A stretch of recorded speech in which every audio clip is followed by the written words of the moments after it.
Today, we want to welcome Loren Tharp, who's an instructor and a faculty member in the Department of Psychology. In today's session, she's going to share with us how she has incorporated high-quality course design into her courses, as well as how she incorporates active learning strategies, including simulations, gamification, and project-based assignments, all in 20 minutes. Hey, everybody. I'm sorry about that. Good morning and welcome, and thanks for being here on a Wednesday morning bright and early. Lydia asked me to put together a little bit of information to help explain kind of what I'm doing in my Psych 420 class. Psych 420 is a class that we offer in the psychology department, probably 10 or so different sections. So there are a lot of us who teach it. I teach about 3 sections each semester of this course. But I really started thinking about my students and knowing this generation of learner, how much they enjoy activities that include simulation and gamification, and throw in a little bit of AI. So I really tried to be thoughtful as I constructed and designed my course. And then Lydia asked me to teach it in a 3-week format. So that was a little more challenging. So I wanted to kind of just share what that looked like. Go ahead, Lydia. So yeah, so I thought, where do I start? When I was asked to think about teaching it this past December for like the winter break, the class started December 26th. And so I thought, okay, that'll be interesting to try it in this format. But the Office of Graduation and Retention Network followed up and assigned me a course instructor, a CTE instructional designer. Her name was Aisha Haynes. Y'all may know her. She's fabulous. She's wonderful and just a delight to work with. So she and I worked together to pass what was called the quality review process. And that's a very well meaning process. It's a fabulous process to go through. It sounds maybe a little intrusive, but it really but Isha and I sat down together on September 29th and we said, okay, let's start this process. Go ahead. So when we met, I basically gave Aisha my allowed her into my class and online. And so I met her in her office and we basically just did a walkthrough. We walked through the class together. We looked at every module that I offered and basically went through it with a fine-tooth comb. She took good notes and she really gained an understanding of what I was trying to accomplish and what objectives I was trying to accomplish in the class, and learned a bit more about my teaching style. So that was my beginning point last fall on September 29th. Isha, when we finished the meeting, she took a couple weeks and really was very thoughtful about her feedback. But 2 weeks later, I received a large email with a lot of information, a lot of content, and a lot of things for us to sit down and go through together, which again was such a constructive process. Her feedback was very thorough and I would say fair, very specific, with a lot of intentionality. And there's some things that she suggested that she didn't quite understand the whys behind maybe why I was doing something a certain way, and we talked through it, and then usually things were fine after that. But it was just a great process to go through because I felt like having another set of eyes on my work was very not only just a great collaborative experience, but just her expertise, was just so invaluable. So we met and went through her feedback and suggestions for change. And she also offered some information to help me with the aesthetics in the design of the course, basically adding little pictures here and there, so which students appeared to really like. But this whole process took about 2 months, this whole review process, because remember, during this time, you're still teaching, you're still doing all of your other, work that you're committed to doing through the semester. But for me, it took 2 months to go through this process. And I will say also, when there was areas that I needed help with, Aisha was just great to jump in and actually, she partnered with me and did some of the edits for me. So that was a gracious help as well. So go ahead. Thank you. And then I thought, okay, now I have all this great feedback. Now what do I do? So I went through the Garnet and Retention Network. They provide a really helpful guide, and it's in the link there. I won't go to it for sake of time, but it's there for you. Because I had questions like, okay, I'm teaching for 3 weeks. Let me look at the dates. What are the holidays during that day? How much time is realistic for students to really, for me to expect them to spend over Christmas break on this class? Because I know how much work my students do in a semester, but how do I think about this? How do I become very thoughtful about it and do something, create something that's fair for students? Go ahead. There we go. So I started just digging in. Okay, so I grabbed a calendar and I thought my text is divided into 20 chapters, and I have 3 weeks to teach my 20 chapters. How do I do that? Because I know how I do it in a face-to-face class. But over the winter, the dates of the course, the official dates for the course, were December 26th through January 15th. And then I had to look at holidays. Oh my goodness, over that time period, we have New Year's Eve, which is typically a holiday. We have New Year's Day, which is also typically a holiday, and MLK Day, which is another holiday. So so now I'm potentially have 13 days or 12 days to teach this class. And what can I teach on a holiday? Can I not teach on a holiday? Can I expect students to have work assigned on a holiday? I mean, there were just so many things to consider. And just what's reasonable. Well, Aisha said that there should be 35 hours. You should expect students in a 3-week course to have 35 hours of seat time, on task time. So if you do the math, it becomes, it's quite a bit of work. So those are a lot of caveats to consider as you're planning. So for me, knowing that students were coming back physically to school the last 5 days of this course, I decided I'm going to front load my class and have them working really hard the first 2 weeks, and basically double time the first 2 weeks. And then the last week, when I knew they would be traveling back to campus and, meeting with their friends again and all of the social things they do when they come back to school, thought, they're going to be really preoccupied. So I decided to front load the first 2 weeks of my course with heavy amounts of work. And then the last week was a reasonable amount of work. And that seemed to work out really well. But I explained this to them, and I'll get to that in just a second. But go ahead, Lydia. So then I thought, okay, now I have a design. I have an idea of how I need to fill in the blanks, so to speak, each day on the calendar. But now, how do I squeeze all this information into the 3 weeks? Do I include all my assignments that I typically issue during a typical semester, or the fall or the spring semester? Do I keep the AI and the simulation and the gamification components, because those are all components in my courses? Do I keep those? Do I not keep those? I'm ticking up. I'm not ticking up. I'm counting minutes basically as I'm thinking through the assignments. Again, trying to be very thoughtful. So I decided to keep most of my simulation and the gamification components. And so here are some ways some items that I incorporated in how I use them. So first, I use the Flip video. Most of you probably have heard of Flip. If not, it's super simple, super easy to use. There's a link to it there.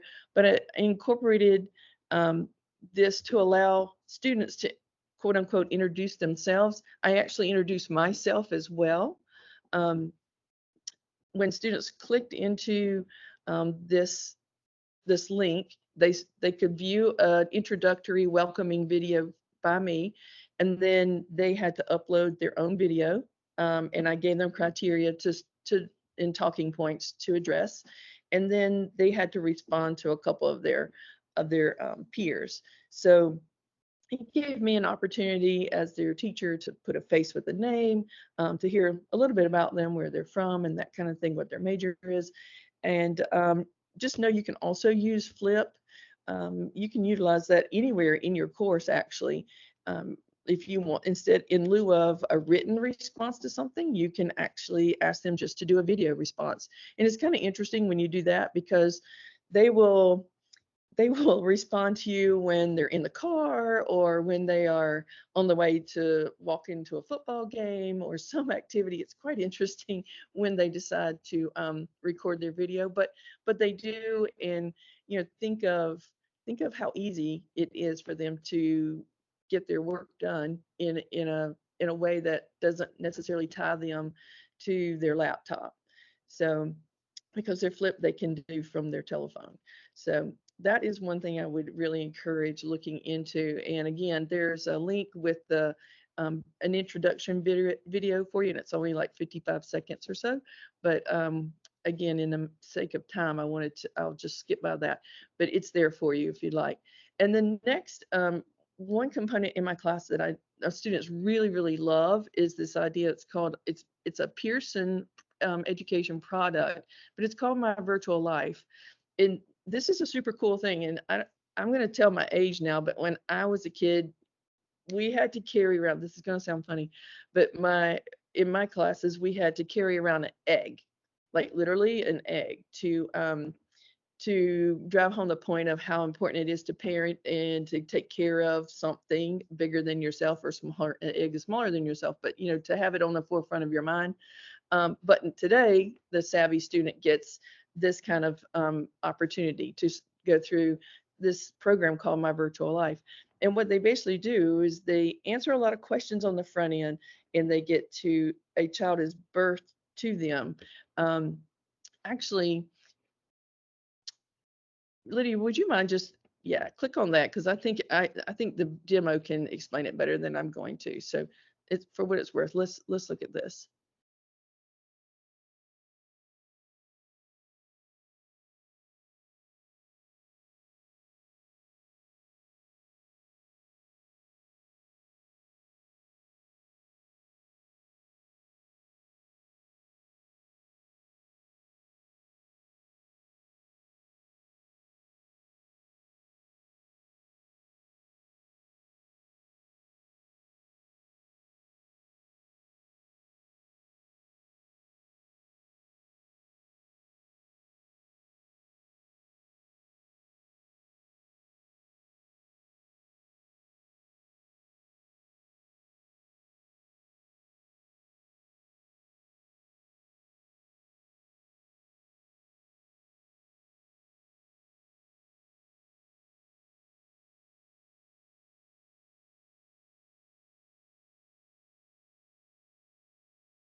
So basically, they can create a child. And it's interesting that there's AI basically running in the background as students are answering questions that are posed to them. The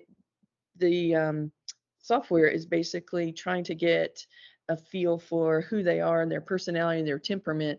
And then they birth the child, and the child basically, it's amazing. The students come to me and go, I was raised in a family that everybody likes music, and my child likes music too. And like, yep, that's exactly what it's supposed to do. So it's very interesting. They come to me and they have this overwhelming feeling of responsibility. It's so funny because they'll come in class and say things like, my child bit somebody at daycare and I don't know what to do. Like, well, that's exactly what happens with toddlers. They bite. So it gives us an opportunity to talk about developmental theories and how they play out in actual humans. So the connections are great. I mean, fantastic in this one piece of software in this activity. But children, my students, excuse me, have to, it's $50. This program is $50. Thank you. But it's interesting that, sure, but it's interesting that it helps bring to life the concepts of the developmental theories in the text, and because they see them play out in their children. So it gives us an awful lot of opportunity to talk in groups. I have them each week or every other week or so. We'll talk in groups, talk about the development, what's going on with your children, and it just leads to a very interesting conversation. And typically at the end of this kind of simulation, it's super. I'm so psyched by their comments because they usually say things like, I never knew my parents had so many decisions to make. I never knew parenting could be this hard. I never knew, it just goes on and on. So they walk away with a little deeper appreciation, perhaps, and understanding of what it's like to be a parent. And some actually tell me, this is great birth control. I'm never having a kid. So it's kind of fun. It's a fun thing to do. Go ahead, Lydia. So the next aspect of the course that I incorporate is a gamification component. And if you just by the picture here, I hope you can see that it looks very much like a Sims related game. In this particular assignment, they are the child. So in my virtual child, they are the parent. They play the role of the parent raising a child. In this gamification, they're now the child. So they have to go through a quest, and each quest is different. Each quest is each quest is at a different age, and each quest is at a very different stage of development in a different scenario. And the thing I really love about it is as the age gets older, each quest is a different age child. The children are very multicultural and from different ethnic backgrounds, so it pulls in that cultural component.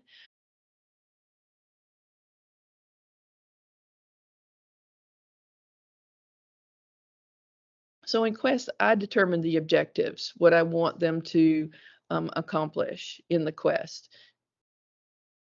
So they have to meet the objective or the quest is not over. So they have to keep playing until they've met the objective that I've assigned. But each, oh, there was something a little. There you go.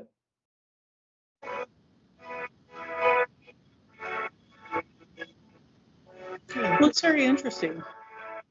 It is very interesting, and they enjoy it. They absolutely enjoy it.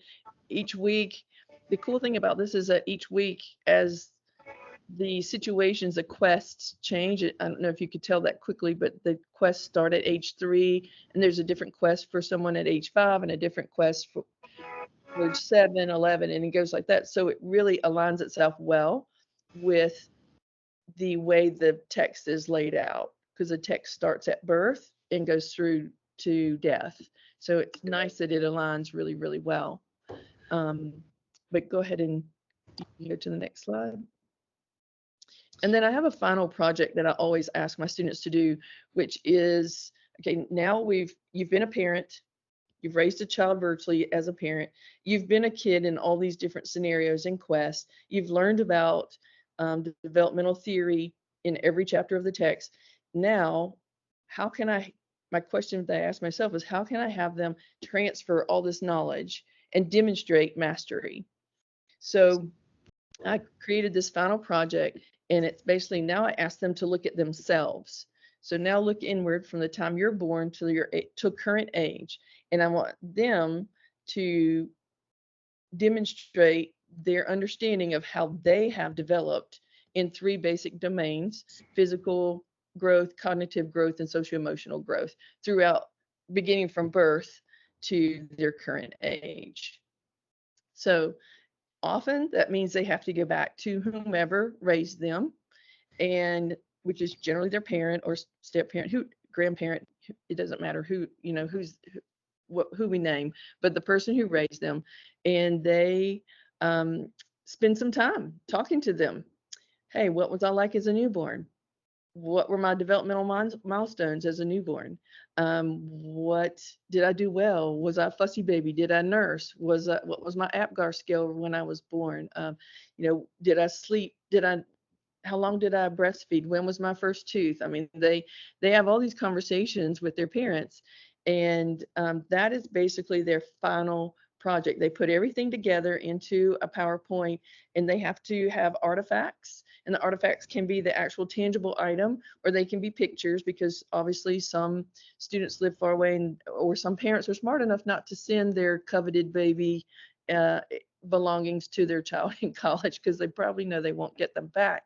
But they can have a picture of that artifact, and they put it all in a presentation, and I have them present them in class. They present themselves in class, so they demonstrate mastery of the concepts from the entire text. Well, from half of the text, because it's from birth till their current age, like 20 or 21 for the majority of students. And we just had our first day of presentations yesterday, and it's very interesting. One of my students came up to me afterwards, and she said, my mom was so happy that I did this, because it made me, it helped me connect with my mom again. And now I see so much that I didn't see before. Like, I looked at those baby pictures for years, but now I look at them in a much different way. So students love this project. Parents like the project. Not that that's my objective, but it's really interesting to see the growth in students in that regard. So that is absolutely my final assignment for them in a face-to-face class. But in a 3-week setting, I chose to omit this particular assignment, because this takes a lot of time. This takes an awful lot of time. I scaffold my students throughout the typical semester. I give them like data sheets, like data collection sheets that they can use or not use. It's totally up to them. And I give it to them like at different ages throughout the semester. So like I have one that they can use when they're at birth, and they can use that sheet when they go and have their conversation with whomever raised them. And then I have a data collection sheet for like toddlerhood, and a different one for early childhood, and then a different one for late childhood and adolescence, and so on. So typically, if they're gathering all this data through the semester, then this project is really not that hard to do, because they've collected all their data all along. And then all they have to do now is organize their data and drop it in a PowerPoint. If they choose not to collect their data through the semester, they still have to put it together. It's just a bigger elephant to chew, I'd say, at the end of the semester. But I don't tell them which way to do it. I advise them heavily, but I give them the option. But in a 3-week format class with all the other work that they have to do, I omitted that particular project, and I gave them a midterm, like a traditional midterm exam, and a traditional final exam that was online in lieu of that. So important tips. Communication, if you're going to do a 3-week class, communication is key. You absolutely have to think through all your communication and be as proactive as you possibly can. I opened my class early, and when I say early, I think I had it, so it officially started December 26th. I had my class open, I would say about December 15th. It was early. I want them to read through all my information. I want them to read through their syllabus. I want them to get all their materials together. And I tell them once it starts on the 26th, you're going to hit the ground running. And it's not, if you get behind, it's going to feel like you're lost. You're just sinking. So I am very, very detailed in my communication with them. and very realistic, very honest and very realistic. And I tell them frankly, like, if you don't have the hours every single day of this 3-week course, please don't take it. Because the other side of that is they have basically one day. As I understood it, they had one day to decide whether to stay in the class or drop it. So it felt only fair to front load them with as much information as I could, so that they could make a decision that really works best for them. When they opened module one and the list just went drop, like, I'm sure they went, whoa, that's so much work. But I prepared them for it. So they could actually open every module and see the workload looked exactly the same, at least for the first 2 weeks. And I explained why it was that way for the first 2 weeks, in the fact that I was trying to give them the break the last week of the class. So I just am a firm believer in being very clear in your communication and trying to front load as much as they can, as possible, so that they understand what they're stepping into, and what they've agreed to, and that my expectations aren't going to change. So it's only fair to have all that information available to them, and it gives them a chance to work on that flip video at the beginning. I spent a lot of time revising my syllabus and making sure, just being very, very thoughtful of every aspect of the syllabus. There is a template that was available on the CTE website for this 3-week format. So it was great. I snagged that, downloaded it, and started working from there. So I appreciated having that, because it was very helpful. It thought through some topics that I had not thought through as well, so that were already pre-populated on that template. So I appreciated having access to that. Okay, go ahead. And let's see what else. I did draft out as many communications as I could think of. Like, for example, when we started the Quest gamifications, they didn't start at the very beginning, like on day 1. They started around day 4, and there were 6 videos that are like navigational, kind of little mini videos that help them understand how to move and move around and complete the objectives and such. So they're more like demonstration videos that I have posted for them. So, like, I know that's coming, so I could go ahead and draft out that announcement explaining Quest again, and reminding them to watch the demo videos, because it will make their navigational much easier. So yeah, I can draft out that ahead of time in announcements, and then leave it sitting there, and then go back the day before or the day that I want to send it, and then hit post. So I tried to do that as much as I could, and just kind of front load as many thoughtful announcements as I could ahead of time. There were still some that I had to author kind of on the fly, but certainly there were many I could do ahead of time. So I would suggest doing that, and really think through your course. Like, sit back and just look at it module by module by module. I had 20 modules, and look back through them and say, okay, are they balanced? Like, ask yourself, are they balanced? Do they will this module take them longer than this module, and should it be, or can I balance things out a little bit? I feel like it's students like that predictability, and I try to anticipate just the trouble spots that whatever I thought would be difficult for students. I tried to just anticipate that, and address it and offer some guidance. And one other thing that I thought was really important, Aisha gave me this tip, and I thought, oh gosh, I would have never thought of this. But when we were talking about grading, I feel students need their grades, especially in a 3-week format. They need their grades quickly. They need to know where they stand, and don't delay their grades. So Aisha suggested, she said, why don't you tell them they'll have their grades within 24, 48 hours, whichever, fill in the blank. She said, but feedback's important even in a 3-week class. She said, so perhaps if you told them up front that you would go through your roster and like divide them in half, and like group A would expect feedback on certain days, Monday, Wednesday, Fridays, and group B would expect feedback on Tuesday, Thursdays, or rotate it every other day, like however you want. But I thought that was really interesting and really good advice, because yes, they still want feedback even though they're in a class for 3 weeks.